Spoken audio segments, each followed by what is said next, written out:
Prime Minister of Poland is now warning about the buildup of Wagner mercenary troops near the border in Belarus. He says more than 100 mercenaries are now positioned near the Polish border, and Polish authorities say they're concerned the mercenaries could cross into Poland disguised as migrants. For a closer look at the concerns, Professor Alexander Lenoshka joins us from Windsor. He teaches international relations at the University of Waterloo. Good morning to you. Good morning to you as well. Thank you for having me. So troops along any border, I mean, obviously that sounds concerning. Are we worried about another invasion and the war in Ukraine escalating to involve Belarus and Poland?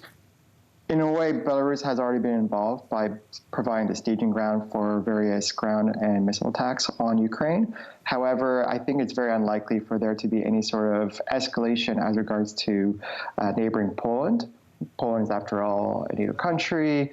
Poland seems to be fairly prepared for this sort of contingency. They've already constructed a border fence and have doubled up, or if not expanded, the presence of military and policing authorities near the border with Belarus since 2021, when there was a migrant crisis manufactured by the Belarusian government. There is certainly concern that migrants that are crossing into Poland are in fact Wagner mercenaries.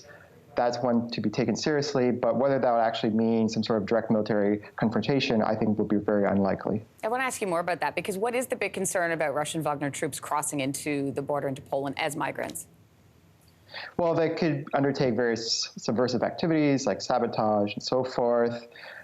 That's a concern that Poland has raised. Lithuania has also raised that concern too. They both border Belarus.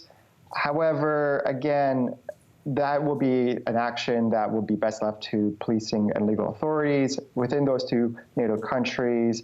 But I think still these are actions that will take place far below the threshold of armed conflict. And I think there is sufficient intelligence and military and policing authorities that are already working on these issues so as to reduce any sort of risks and to manage any sort of potential crisis dynamics that could ensue. I know you said this is most unlikely, but what do we think the response from NATO would be if the Wagner Group interferes in Poland in any way? It really depends on the scale of the subversive activities. So in 2021, when there was a migrant crisis manufactured by Belarus, when Belarus had North African and Middle Eastern civilians used very callously and cynically by the government in Minsk to basically push them across the border into those countries considered invoking Article 4 of the North Atlantic Treaty, which is basically a way for the alliance to come together and to consult with one another as regards to a particular security crisis. Those countries, in fact, refrained from doing so at that time precisely because they didn't really meet the bar. So if there are only a handful of Wagner mercenaries that somehow get into those countries, I don't think that will precipitate a wider alliance response, precisely because those governments will prefer to take the initiative themselves and to manage the crisis using their full sovereign powers. Professor, for context, I mean, this is the same group of mercenary soldiers who staged that brief one-day rebellion in Russia in June when they crossed the border from Ukraine into Russia and marched on Moscow. And then Putin surprised the world by dropping criminal charges against its leader, Yevgeny Prigozhin, after Belarus negotiated a truce and offered Prigozhin sanctuary. What do we know about the relationship now between Putin and Prigozhin? It's a very murky subject. There's a lot we do not know. Prigozhin seems to be leading a very consequent, free life, despite undertaking what for many appeared to be a mutiny.